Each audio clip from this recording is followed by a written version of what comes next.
আসসালামু আলাইকুম। আমার চ্যানেলে আপনাদের সকলকে স্বাগত।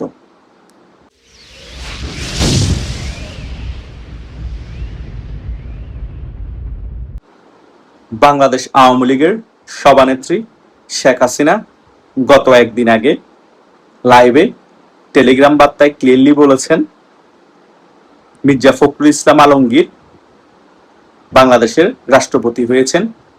তিনি এই বিষয়ে বিএনপিকে সাধুবাদ জানিয়েছেন। কেন জানিয়েছেন তিনি সেটা ব্যাখ্যা করে বলেছেন, অন্তত এই সুদি ইউনুসের থেকেও মির্জা ফখরুল ইসলাম আলমগীর অনেক বেটার চয়েস। বিএনপিকে সেজন্য ধন্যবাদও দিয়েছেন। আমি আপনাদেরকে বলেছিলাম না, বিএনপি যদি সঠিক কাজ করে শেখ হাসিনা ধন্যবাদ জানাতে কার্পণ্য করবেন না। এটাই একজন দূরদর্শী নেত্রীর হওয়া প্রয়োজন। তিনি এটাও বলেছেন, আমি ডিসেম্বরের মধ্যে বাংলাদেশে ফিরব। তিনি প্রত্যেকবার যখনই টেলিগ্রাম বার্তায় লাইভে আসেন তখনই তিনি এই বিষয়টা ক্লিয়ারলি মেসেজ দেওয়ার চেষ্টা করেন বর্তমান বিএনপি সরকারকে এবং বাংলাদেশের জনগণকে এবং বাংলাদেশ আওয়ামী লীগের নেতাকর্মীদেরকে। কেন বারবার এই কথাটা বলেন তার পিছিয়ে কিন্তু অনেকগুলো কারণ আছে। মেইন কারণ হচ্ছে, বাংলাদেশের অনেক জনগণ এবং আওয়ামী লীগের অনেক নেতাকর্মী এখনো মনে করছে শেখ হাসিনা হয়তো বা ডিসেম্বরে নাও আসতে পারে। যাতে এই কনফিউশনটা না থাকে সেই কারণে তিনি বারবার রিমাইন্ড করিয়ে দেন যে আমি ডিসেম্বরে সত্যি সত্যি বাংলাদেশে ফিরে আসছি। এটা অবিশ্বাস করার কোনো কারণ নেই। আর দ্বিতীয় বিষয় হচ্ছে, বিএনপি জামাত এনসিপির অনেক নেতা কর্মীরা যে প্রপাগান্ডা ছড়াচ্ছে শেখ হাসিনা ডিসেম্বরে বাংলাদেশে আসবেই না, এগুলো মাঠ গরম করার কারণে বক্তব্য দিচ্ছে তিনি। এই সকল বিষয়গুলো যাতে বাংলাদেশ আওয়ামী লীগের নেতা কর্মীরা এবং বাংলাদেশের সাধারণ জনগণ গুরুত্ব না দেয়, সে কারণে বারবার এই বক্তব্যটা শেখ হাসিনা প্রত্যেকটা লাইভে এসে দিয়ে যাচ্ছে। তাই আমাদেরকে এখন মনে প্রাণে বিশ্বাস করতে হবে শেখ হাসিনা ডিসেম্বরের মধ্যেই বাংলাদেশে ফিরবে এবং শেখ হাসিনা বাংলাদেশে ফিরে এসে আবার বাংলাদেশ আওয়ামী লীগকে উজ্জীবিত করবে এবং বাংলাদেশ আওয়ামী লীগ দ্বিগুণ শক্তি নিয়ে বাংলাদেশের রাজনীতিতে ফিরে আসবে। বিএনপি জামাত এনসিপি যতই কনফিউশন তৈরি করার চেষ্টা করুক কোনো লাভ হবে না, কারণ বাংলাদেশ আওয়ামী লীগ এই বাংলাদেশের সবচেয়ে জনপ্রিয় দল এবং সবচেয়ে বড় রাজনৈতিক দল।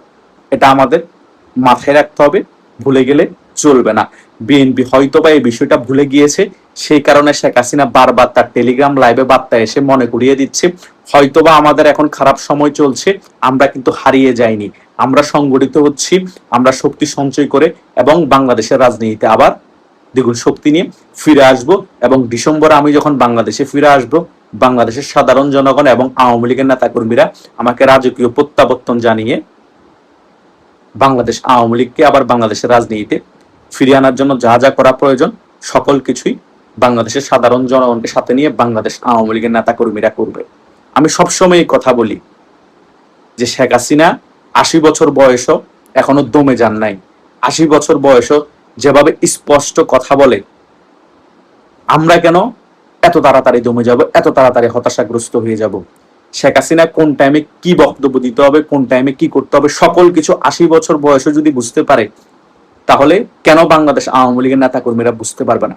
বাংলাদেশ আওয়ামী লীগের নেতাকর্মীরা কোনোভাবেই হতাশাগ্রস্ত হওয়া যাবে না, ঝিমিয়ে পড়া যাবে না। যারা হতাশাগ্রস্ত হয়ে আছেন তারা উজ্জীবিত হন, তারা সংগঠিত হন, একে অপরের সাথে যোগাযোগ করে শক্তি সঞ্চয় করুন। আমাদের মাথায় রাখতে হবে, এই ডিসেম্বর আমরা হেরে গেলে কিন্তু আমরা আরো 10 বছর পিছিয়ে যাব। ডিসেম্বর যে কোনো মূল্যে শেখ হাসিনা ফিরে আসলে রাজপথ দখল করে আওয়ামী লীগের শক্তিমত্তা জানান দিতে হবে। আওয়ামী লীগ ক্ষমতায় আসুক বা না আসুক, বিএনপি সরকারকে বুঝিয়ে দিতে হবে বাংলাদেশ আওয়ামী লীগকে বাংলাদেশের রাজনীতির বাইরে রেখে একটি সরকার কোনোভাবে বেশি দিন টিকতে পারে না এবং একটি সরকার বেশি দিন দেশের মানুষকে শাসন করতেও পারবে না। তাই বাংলাদেশ আওয়ামী লীগের কার্যক্রমের উপর নিষেধাজ্ঞা অনতিবিলম্বে তুলে নিতে হবে এবং বাংলাদেশ আওয়ামী লীগকে বাংলাদেশের রাজনীতি করার সুযোগ দিতে হবে এবং আগামীতে যে নির্বাচন আসতেছে সেই নির্বাচনে অংশগ্রহণ করতে দিতে হবে বাংলাদেশ আওয়ামী লীগকে। সে বার্তা দেওয়ার জন্য আমাদেরকে ডিসেম্বরে আমাদের শক্তিমত্তা জানান দিতে হবে রাজপথে। তখনই বিএনপি সরকার বাধ্য হবে বাংলাদেশ আওয়ামী লীগের কার্যক্রমের উপর নিষেধাজ্ঞা তুলতে এবং বাংলাদেশ আওয়ামী লীগকে বাংলাদেশে আবার রাজনীতি করতে দিতে। কারণ কেউ কখনো তাদের স্বার্থ খুব ইজিলি হাসিল করতে পারে না, সেজন্য তাদের শক্তিমত্তা দেখাতে হয়। তাদের দাবি তারা কখনো খুব ইজিলি আদায় করতে পারে না কোনো রাজনৈতিক দল। তাদের দাবি আদায় করতে হলে কোনো রাজনৈতিক দলের রাজপথে নেমে তাদের শক্তিমত্তা দেখাতে হয় এবং যে সরকার থাকে সে সরকারকে বাধ্য করতে হয়। সেম একই কাজ বাংলাদেশ আওয়ামী লীগ যত বড় রাজনৈতিক দল হোক, আওয়ামী লীগকে রাজপথে নেমে তাদের শক্তিমত্তা দেখিয়ে তাদের দাবি হাসিল করতে হবে এবং বিএনপিকে বাধ্য করতে হবে, তাছাড়া কোনো কাজ হবে না। এভাবে ছোটখাটো ঝটিকা মিছিল দিয়ে ফেসবুকে অ্যাক্টিভ থেকে জাস্ট সরকারকে হালকা চাপে ফেলানো যাবে, কিন্তু ক্ষমতাও আসা যাবে না এবং আওয়ামী লীগকে বাংলাদেশের রাজনীতিতে খুব শীঘ্রই ফিরানো যাবে না। তাই বাংলাদেশ আওয়ামী লীগকে যদি বাংলাদেশের রাজনীতিতে খুব শীঘ্রই ফেরাতে হয়, শেখ হাসিনাকে যদি আবারও ক্ষমতার মসনদে বসাতে হয়, বিএনপি সরকারকে মাথা নত করাতে হবে, চাপে ফেলতে হবে, সকল ভাবে বিএনপি সরকারকে বুঝাতে হবে আমরা কিন্তু বাংলাদেশের এখনো সবচেয়ে শক্তিশালী দল, সবচেয়ে বড় রাজনৈতিক দল। হয়তোবা খারাপ সময় চলছে, সে কারণে আমরা ক্ষমতা নাই, কিন্তু আমরা কিন্তু ক্ষমতায় আবার আসছি।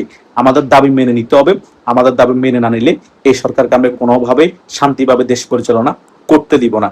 এই বার্তাটা যখন বিএনপি সরকারকে খুব শক্তিমত্তা দেখিয়ে রাজপথ থেকে দিতে পারবো, বিএনপি সরকার বাধ্য হয়ে মাথা নত করে বাংলাদেশ আওয়ামী লীগকে ইজিলি বাংলাদেশে রাজনীতি করতে দিবে এবং অন্যান্য যে সকল চুনোপুটি রাজনৈতিক দল আছে তারাও বাধ্য হবে বাংলাদেশ আওয়ামী লীগকে বাংলাদেশে রাজনীতি করতে দিতে। কারণ তারা কারা যে বাংলাদেশ আওয়ামী লীগকে বাংলাদেশে রাজনীতি করতে দিবে না, সে সকল বিষয় বোঝানোর জন্য হলো বাংলাদেশ আওয়ামী লীগকে শক্তিমত্তা দেখাতে হবে। মুখে বললে কাজ হবে না। আমরা তো ভিডিওতে মুখে বলি বাংলাদেশ আওয়ামী লীগ বাংলাদেশের সবচেয়ে জনপ্রিয় দল, সবচেয়ে বড় রাজনৈতিক দল, কিন্তু সেটার প্রতিফলন রাজপথে নেমেই শক্তিমত্তা দেখিয়ে আওয়ামী লীগকে বাংলাদেশের রাজনীতিতে ফিরে আসতে হবে, তাহলেই বাংলাদেশ আওয়ামী লীগ আবার ক্ষমতায় আসতে পারবে। আমি এই ভিডিও আলোচনায় যে পয়েন্টগুলো নিয়ে খুব ক্লিয়ারলি আলোচনা করেছি এবং যে সকল বিষয় নিয়ে আপনাদেরকে বার্তা দেওয়ার চেষ্টা করেছি, যারা আমার এই ভিডিওটি প্রথম থেকে শেষ পর্যন্ত দেখেছেন তারা মোটামুটি ক্লিয়ারলি বুঝতে পেরেছেন শেখ হাসিনা লাইভের বার্তার মধ্যে কোন বিষয়গুলো আমাদের মাঝে তুলে ধরার চেষ্টা করেছে, আমাদেরকে কোন বিষয়গুলো বোঝানোর চেষ্টা করেছে এবং কোন বিষয়গুলো আমাদেরকে বার্তা দেওয়ার চেষ্টা করেছে। আমি যে সকল বিষয়গুলো খুব খোলামেলা ভাবে আপনাদেরকে ক্লিয়ার করে আলোচনা করেছি, সে সকল বিষয়গুলো শেখ হাসিনা উনি ওনার লাইভে এসে আমাদেরকে বার্তা দিয়েছে এবং এই সকল বিষয়গুলো বাংলাদেশে ঘটতে হবে।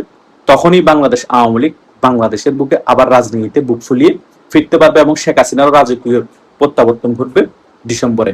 আশা করছি আমার এই ভিডিওটি আপনারা যারা শেষ পর্যন্ত দেখেছেন তারা মোটামুটি সকল বিষয় A to Z ক্লিয়ারলি বুঝতে পেরেছেন। ধন্যবাদ সকলকে।